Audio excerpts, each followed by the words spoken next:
ಇನ್ನು ಕೊಡಗು ಭಾಗದಿಂದ ಹಾಗೆ ಗಡಿ ಜಿಲ್ಲೆ ಚಾಮರಾಜನಗರದ ಕಡೆಗೆ ಬರೋಣ.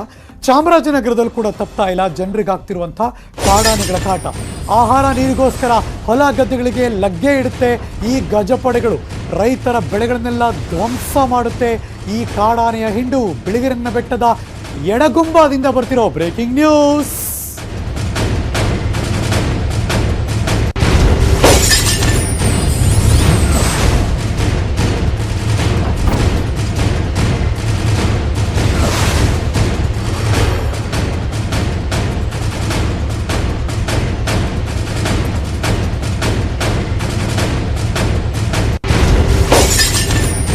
ಗಡಿ ಜಿಲ್ಲೆ ಚಾಮರಾಜನಗರ, ಅಲ್ಲಿಂದ ರಾಮಸಮುದ್ರ, ಅದಾದ್ಮೇಲೆ ಹೊಂಡ್ರಬಾಳು, ಅದಾದ್ಮೇಲೆ ಬಿಳಿರಂಗನ ಬೆಟ್ಟ, ಅದೇ ರೂಟ್ ಚಾಮರಾಜನಗರದಿಂದ ಹೋಗೋ ದಾರಿ.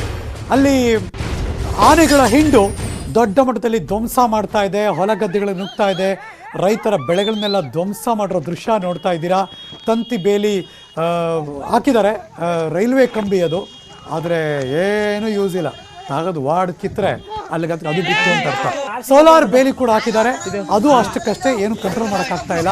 ಬಿಳಿಗಿರಿ ರಂಗನ ಬೆಟ್ಟದ ಎಡಗುಂಬ ಅನ್ನೋ ಪ್ರದೇಶ ಅದು, ಹೆಚ್ಚು ಹಾವಳಿ ಅಲ್ಲೇ ಹಾಕ್ತಿರೋದು. ಶಾಶ್ವತ ಪರಿಹಾರ ದಯವಿಟ್ಟು ಮಾಡಿಕೊಡಿ ಅಂತ ರೈತರು ಇದೀಗ ಸರ್ಕಾರವನ್ನ, ಅರಣ್ಯ ಇಲಾಖೆಯನ್ನ ಕೇಳ್ಕೊತಿದ್ದಾರೆ.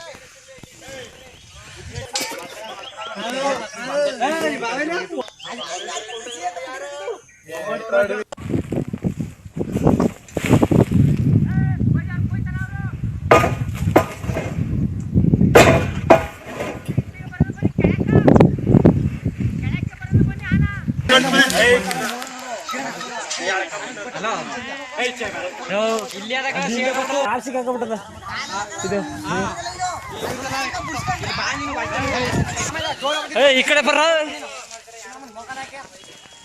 ಫಾರೆಸ್ಟ್ ಅವ್ರಿಗೆ ಇನ್ಫಾರ್ಮ್ ಮಾಡಿದ್ರ. ಬಲಭಾಗದಲ್ಲಿ ನೋಡ್ತಾ ಇದ್ದೀರಾ, ಕಂಬಿಯ ಒಳಗಡೆ ನುಗ್ಗೋ ಪ್ರಯತ್ನ ಆಗಿರ್ಬೇಕು ಅಂತ ಅನ್ಸುತ್ತೆ. ಅವಾಗ ಅಲ್ಲಿ ಸುಸ್ತಾಗಿ ಆನೆ ಬಿದ್ದೋಗ್ಬಿಟ್ಟಿರ್ಬೇಕು. ಅದು ಒಂದು ಕಡೆ. ಇನ್ನು ಸೋಲಾರ್ ಒಂದಷ್ಟು ಶಾಕಿ ಕೊಡೋ ಥರ ಬರಬಾರ್ದು ಅನ್ನೋ ಥರ ಮಾಡಿರ್ತಾರೆ. ಆದರೆ ಆನೆಯ ಆ ಘಟಕ್ಕೆ 5,000 4,000 kg ತೂಕದ ಒಂದು ಘಟ ಅದು ಆನೆ. ಸೊ ಒಂದು ಸಣ್ಣ ಶಾಕ್ ಹೊಡೆದಂಗೆ ಲೆಕ್ಕ ಅದಕ್ಕೆ. ಸೊ ಹಾಗಾಗಿ ಅಫ್ಕೋರ್ಸ್ ಬೇರೆದೆಲ್ಲ ಮಾಡೋಂಗಿಲ್ಲ. ಸೊ ಹಾಗಾಗಿ ಒಂದಷ್ಟು ರೈತರು ಮಾಡ್ತಾರೆ, ರೈಲ್ವೆ ಕಂಬಿಗಳನ್ನು ಹಾಕಿ ತಂತಿ ಬೇಲಿ ಹಾಕಿದ್ದಾರೆ ಅವರಲ್ಲಿ. ಬಟ್ ಸ್ಟಿಲ್ ಆನೆಗಳೆಷ್ಟೋ ಸೇರಿ ಅದನ್ನು ಓಡ್ಕೊಂಡು ತಾಗದು ಗುದ್ದಿ ಅಲ್ಲಿನ ಆಚೆ ಬರೋ ಪರಿಸ್ಥಿತಿಗಳೆಲ್ಲ ನೋಡಿದ್ದಾರೆ ರೈತರು ಕೂಡ.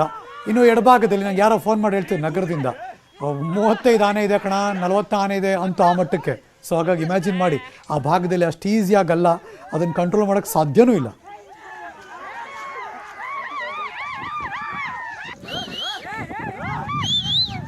ಈ ಎಲ್ಲ ಬೆಳವಣಿಗೆ ಬಗ್ಗೆ ಮತ್ತಷ್ಟು ಮಾಹಿತಿ ಒಂದ್ಸಲ ಇಲ್ಲಿ ಗೋ ಬ್ಯಾಕ್, ಬಿಕಾಸ್ ಚಾಮರಾಜನಗರ ಸ್ಟೋರಿಗೆ ಮುಂಚೆ ನಾನು ಕೊಡಗು ಜಿಲ್ಲೆಯ ಸ್ಟೋರಿ ಕೂಡ ತೊಗೊಂಡಿದ್ದೆ.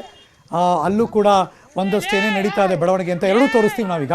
ಒಂದು ಕಡೆ ಚಾಮರಾಜನಗರ, ಒಂದು ಕಡೆ ಕೊಡಗು, ಬಿಕಾಸ್ ಆ ಭಾಗದಲ್ಲಿ ಎಲ್ಲ ಇರೋದ್ರಿಂದ ಒಂದಷ್ಟು ತೋರಿಸೋಣ. ಹಳೆ ಮೈಸೂರು ಭಾಗದಲ್ಲಿ ಲೆಟ್ ಮಿ ಸಿ, ಯಾರು DRFಗಳು ಸಿಕ್ಕರೆ ಮಾತಾಡಬೇಕಪ್ಪ ನಾನು.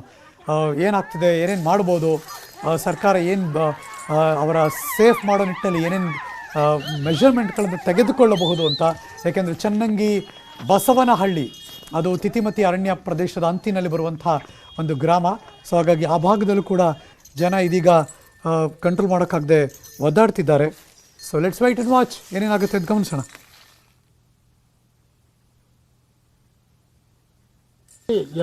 ತಲಾಂತರದಿಂದ ಕಳೆದ 70-80 ವರ್ಷದಿಂದ ವಾಸಿಸಿರುವಂಥ ಗಿರಿಜನರಿಗೆ ಮೊದಲಿಂದಲೂ ವಾಸಿಸಿದ್ರು, ಕಾಡು ಒಳಗಡೆ ವಾಸಿಸಿದ್ರು, ಇಲ್ಲೇ ವ್ಯವಸಾಯ ಮಾಡ್ತಿದ್ರು. ಆಗ ಇಷ್ಟು ಆನೆಗಳ ಕಾಟ ಇರಲಿಲ್ಲ. ಬೆಳೆನೂ ತೆಗಿತಾ ಇದ್ರು ಇಲ್ಲಿ, ಅದಕ್ಕೆ ಬೇಕಾದಂಥ ಕುರುಗಳು ಇಲ್ಲಿದೆ. ಆಗ ಆನೆಗಳು ಕಾಟ ಇರಲಿಲ್ಲ. ಈಗ ಏನಂತ ಹೇಳಿದ್ರೆ ಅವ್ರ ಮನೆ ಒಳಗಡೆ ನುಗ್ಗಿ ಅಕ್ಕಿ, ಬೇಳೆ, ಇನ್ನಿತರ ಸಾಮಾನು, ಪಾತ್ರೆಗಳನ್ನು ಮೆಟ್ಟಿ ಅವರ ಕಂಬಳಿ ಬೆಡ್ಶೀಟ್ ಪೂರ್ತಿ ಇದು ಮಾಡಿದ್ದಾರೆ. ಭಾಳಷ್ಟು ನಷ್ಟವನ್ನು ಉಂಟು ಮಾಡಿದೆ, ಮನೆಗಳನ್ನು ಬೀಳಿಸಿದೆ. ಯಾವ ಆನೆ ಗಲಾಟೆ ಮಾಡ್ತಾ ಇದೆ, ಒಂದೇ ಒಂದು ಆನೆ, ಅದನ್ನು ಟ್ರಾನ್ಸ್ಲೇಷನ್ ಮಾಡಬೇಕು, ಮಾಡಿ ಅದನ್ನು ಇಲ್ಲಿ ಹಿಡಿದು ಸ್ಥಳಾಂತರ ಮಾಡಬೇಕು. ಹಾಗೂ ಗಿರಿಜನರಿಗೆ ಒಳ್ಳೆಯ ಒಂದು ಬದುಕನ್ನು.